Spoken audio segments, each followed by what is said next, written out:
What's up, YouTube? It's Keith Lamar. Welcome to the Café. Welcome to the channel. Welcome back to another video. Today I wanted to get into a little bit of gear talk. My last video I did a studio tour of my setup. So if you want to check that out, it's in link will be in there. But I wanted to talk about in that video I did say I wanted to get into a little bit of gear talk. When to buy gear, new gear, and just kind of like the state of like MPC, the Native Instruments, other gear, other stuff within the community. This is kind of like a little bit of a, not a response, but a piggyback off of Petro Media Inc.'s video. So he has a really good channel. Check his page out. Very informative and good channel. So kind of big piggybacking off of what he was talking about as far as like gas and like, you know, within past few months, like on YouTube, you know, I'm seeing like people talk about gear, what to buy. The MPC sample, which I have right here, is big hot topic. Also another Native Instruments Maschine, which I have here as well. And music, the whole, just some gear talk, just something to kind of build, you know, conversation around. So when it comes to buying gear, like kind of what he was saying, is like you really have to be very strategic when buying gear, and you don't want to like fall into into the hype of like the new thing, because you know influencers, they will push this product, push that product, and you'll think you need everything new.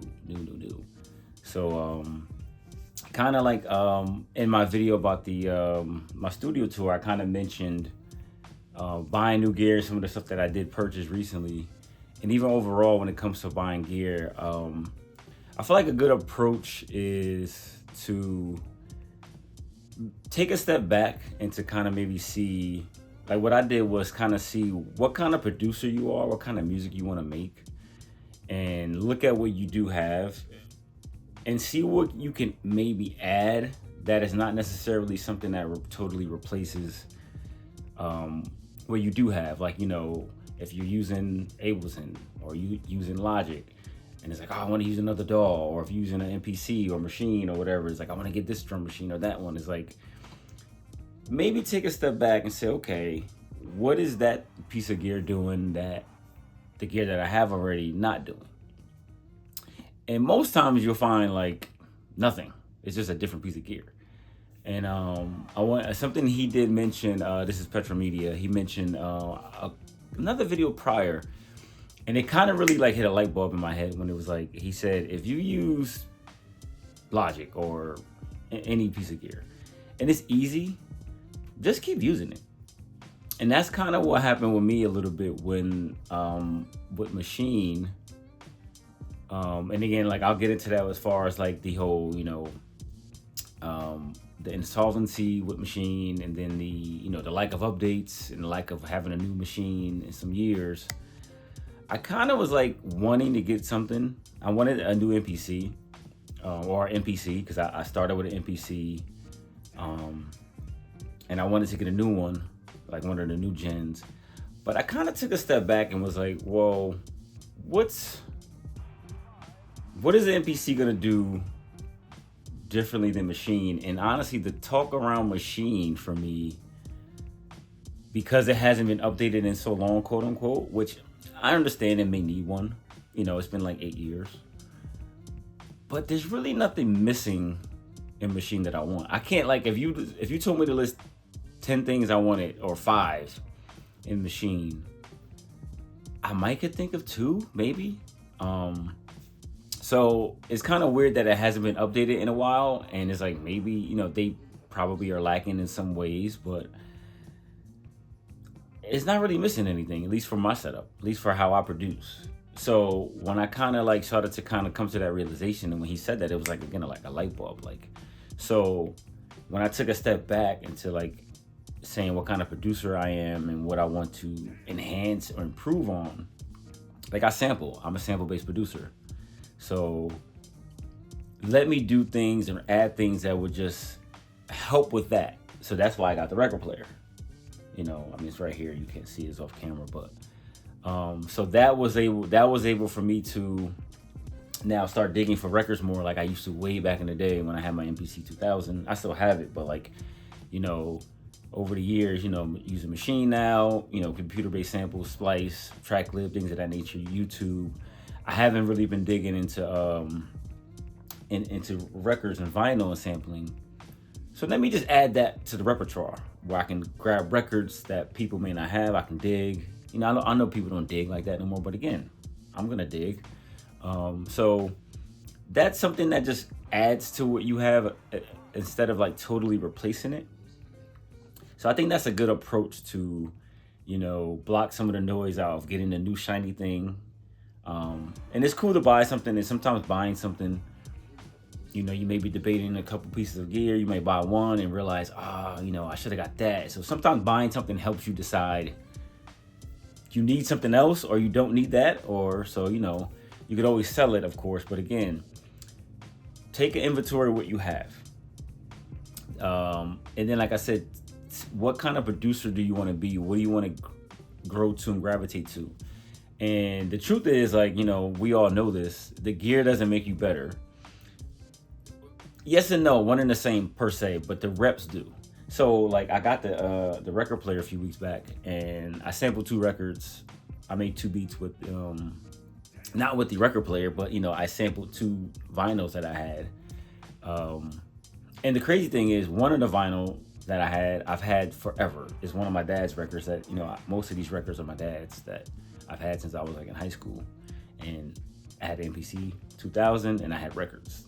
That was it. So one of the records I've had since forever. And the other record I had for about a year, a friend bought from Japan for me. So I've had these records. I could have easily sampled them. But I finally just got a record player and then I listened to them more and like, sample something. And the beats came out really dope. Now, were the beats dope because I have the record player? No. Me making the beat with Maschine that I always been using the same piece of gear.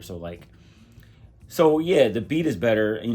As I grow and as I evolve and get better, my beats get better with the reps. Not really this new piece of gear. Even though this new piece of gear helped me add to my setup. So that's a good way to like approach it, I feel like. See what's missing, maybe, that you don't have, like, and then try to like, okay, obviously, interfaces and things of that nature. If you need inputs, obvious. Those are not hard choices. But as far as like going to a whole new setup, a whole new DAW, a whole new sampler, or if you have a keyboard or like, like a synth, like, and you want another synth, like, if you have a synth, if you really do want another one, maybe let's say, all right, you may have like a, I don't know, like a Roland or something, or a Yamaha, like a mini log or whatever. Maybe get a Moog because it's bass, like, maybe something different per se. But so that's a good way to approach it. And that's what made me kind of gravitate towards the MPC. So when it comes to the MPC sample that I just purchased, that was something I wanted to add to my setup for the studio, yes, but also more so to take with me to like the series I do on IG, Be Café, like to make beats while I'm with the coffee thing, whatever. So now I can kind of travel and go to different places and make some tracks, which again, a lot of producers, we don't really do that, but like, it's also just something to sketch on and just to kind of get my creative juices going. The MPC sample and then Maschine, 2 different workflows, 2 different devices. But how I sample and how I make beats, I made a few beats on the MPC sample, and it's pretty much the same way I make beats on the Maschine. So there's no overlap in like exact how they work, but like how I use them, which is kind of good. I like the continuity. It's like, okay, chop the sample, drums, bass, effects, okay, sequence, here we go. I do that with Maschine, but it's scenes and patterns. But like I kind of work the same, so they kind of complement each other really nice. So that's why I was like, this is gonna be something perfect for now. I have everything I need, and then I do want to get into an MPC. like the One Plus, not the One Plus, the One Gen 2. I'm gonna buy that. I definitely know I'm gonna buy that, but I'm gonna wait. I'm gonna just continue to use Maschine.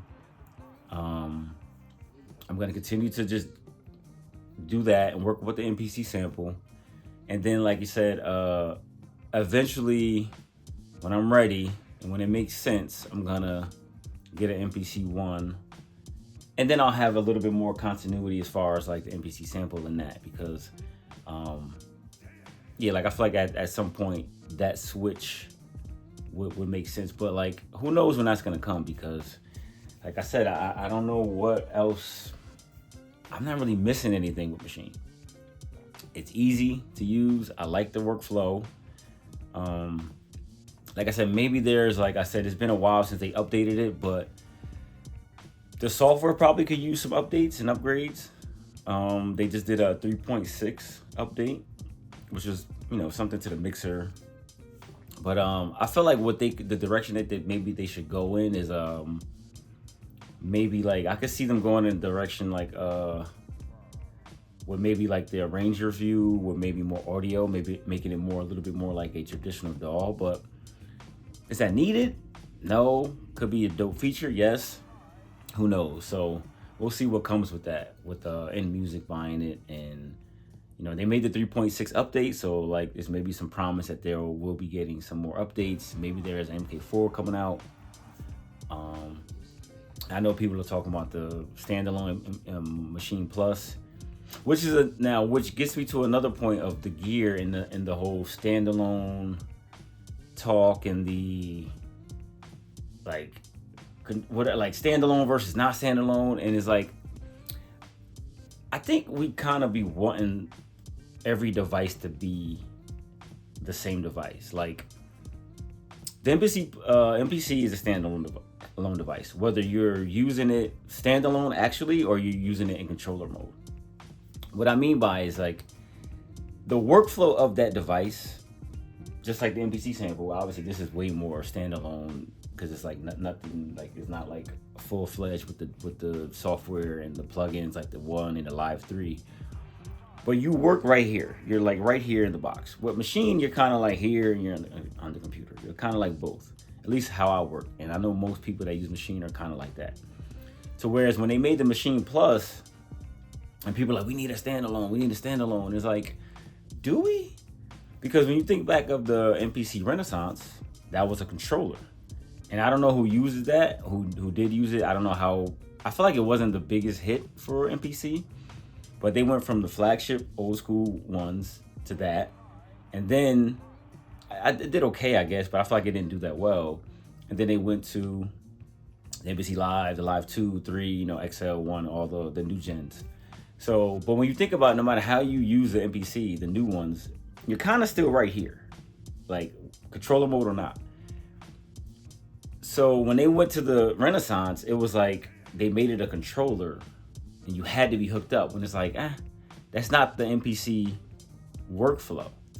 So I feel like with Maschine Plus, the standalone version, hey, maybe they can make this, they're way more advanced and they know how to make these the software than I do. But I feel like they just took the same workflow, the hybrid computer hardware workflow that Maschine was and which we love for Maschine, and try to make it standalone, and just did the same thing where it's like, no, stick to what you do. So hopefully maybe when they do update these, if they will, like hardware wise and software, they just kind of keep it the same. Do we need a standalone in a Maschine? Like maybe we do, maybe we don't. But like, I don't know. That's like my 2 cents with that. Like, so sometimes I think we kind of like try to have every piece of gear be the same thing. Like, I don't know. So, and like I said, it's something that when you take a step back and to use what you're using, like exhaust as much as you can with that piece of gear. And like I said, try to maybe add little compliments to your studio, to your setup, because again, it always changes. Like it's always evolving a little bit here and there to like what you may need or not need. And most of us don't need anything. But again, that's not life. You're gonna always add something. Like that's just, you're gonna see something new and want to try it. And when trying new things are dope. Like it kind of gets you to get into a different creative zone. It's good exercise to work your brain and work your muscles, your whether it's playing something or a drum machine or another software. Like, it does help. So it's not like a bad thing. But again, it's always good to take a step back and to see, like, what you really, really need and could use versus just chasing the hype, chasing the gas, like he said. So, I mean, that's pretty much like my 2 cents on just the gear talk and everything. So continue to create. Like I said, put the reps in. The reps are always going to be what makes you a better producer, better beat maker, better engineer, whatever, like better artist. The reps. Like, when you look at certain people, like Alchemist, he uses an MPC 2500. He's been using it since '05. He doesn't need to change. He has no reason to. Like, think about a drummer or, Questlove. Like, he drums. He didn't say like, should I get a piano now? Like, like he drums. So like, sometimes we got to think a little more simpler and think of ourselves as musicians. And the DAW you use, the sampler you use, the keyboard you use, that's our instrument. So let's master our instrument, master our process, our workflow, and just keep going. And again, you could always add along the way, but let's not chase the hype, chase the gas. And don't get too caught up in, like, the YouTube influencer world. So, yeah. So, like I said, keep creating, keep pushing, keep working. Like I said, feel free to comment, what are your thoughts on the gear, the new MPC sample? What are your thoughts on Maschine, the updates, the Akai stuff? Like, just overall. I like these kind of talks. Like I said, shout out to Petro Media. His videos are really, really good. A lot of like insight, a lot of education. I just watched a video he did on the converters, which was very, very, very educational. And you'd be surprised. Watch that video of his. I'll link it. I'm new to YouTube. I don't know how to do everything, but like I'm pretty sure I could do that. You see products with the same converters. He talked about it. And you'll be like, I have this. I want to get that interface because it's better. Because, somebody may have told you that. You might watch a video and they both have the same converters. It's like, oh. It's kind of like when you find out, like, this company owns this brand. It's like, I like this chip better than this chip. And it's like, Frito-Lay owns them both. Different product per se, but you know what I mean. So, yeah, like, I like these kind of talks. I like this kind of content that he does, and that's the kind of content I want to bring as far as different creative stuff. So if you like the video, like it, subscribe to the channel. A lot more to come, a lot more music to come, and I'll see y'all on the next one.